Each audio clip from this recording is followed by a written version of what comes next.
It's about 5:30 in the morning when we got started this morning. Despite the rainy evening, got a great night's sleep by that lovely little stream that provided white noise. Had a pack of coyotes going off once in a while, but other than that, not much noise. One guy camped near me, but not near enough to disturb me.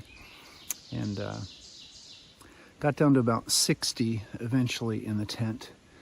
It was comfortable sleeping. So, yeah, happy with the 18 miles yesterday. First day back, didn't expect that. And today we're gonna try to get near 20. And we'll have to see what the camping situation is. We either walk into town and camp near a pavilion in that town, or we try to find a woodsy campsite somewhere a little farther beyond that, depending on how we're feeling.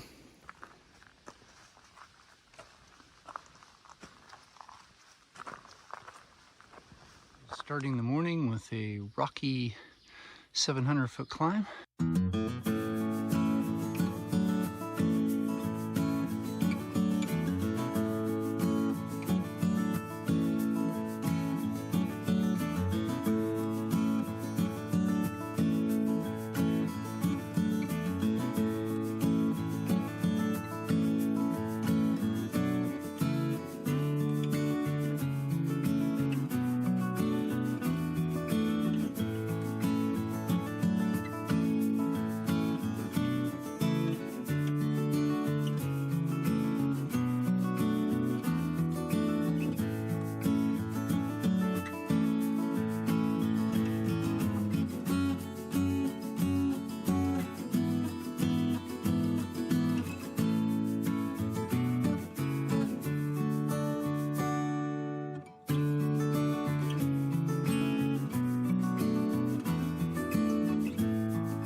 Took a little time to dry the tent most of the way out, but there was a pretty good place for it.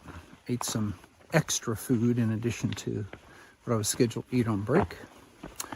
Looks like we've got 11 miles to the town, where I could stay at the shelter in town. We'll see how that goes. Otherwise, I continue to hike up a climb to a spring and camp by that. It will be quieter camping by the spring. The town may have a big meal I could have. So we'll see which seems to be the priority when I get there.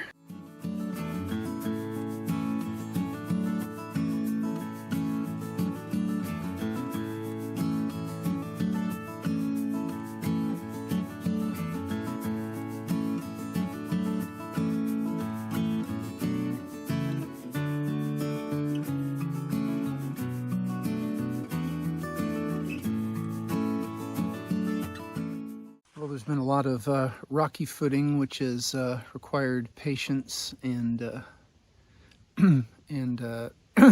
happy determination to not consider it an obstacle and a hindrance. Based on how my legs are feeling and how I'm feeling about how hungry I am, because I'm blowing through my food. So I do think I'm going to stop in Port Clinton, get a dinner at the hotel, which is on the way to the park, and then camp at the park and start the climb in the morning with fresh legs and maybe even a slight delay to get a breakfast at the other little restaurant place, which is supposed to have amazing breakfasts. So yeah, if it just changes the schedule a little bit, I'll make up the miles later, because I feel like I got to listen to my body, and it's telling me, feed me, Seymour. More rocky trail.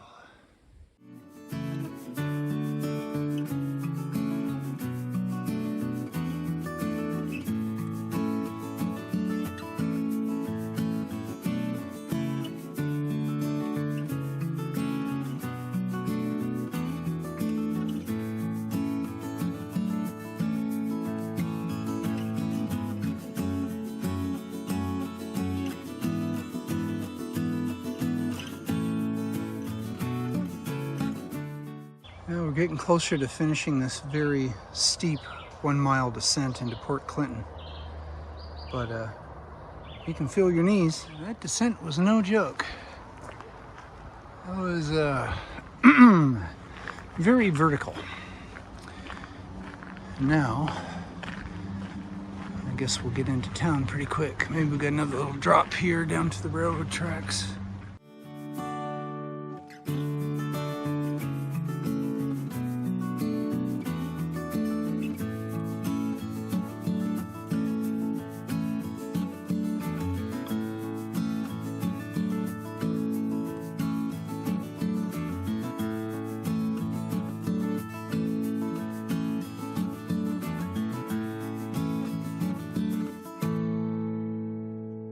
Well, I lucked out. It's Port Clinton Fire Department, which is right on the trails, having spaghetti supper, all you can eat for $12. So what I'll likely do is eat all I can and then walk down to the shelter. Okay, so if the information holds true, there should be a water spigot somewhere along here. And then the place for AT campers is just up the road.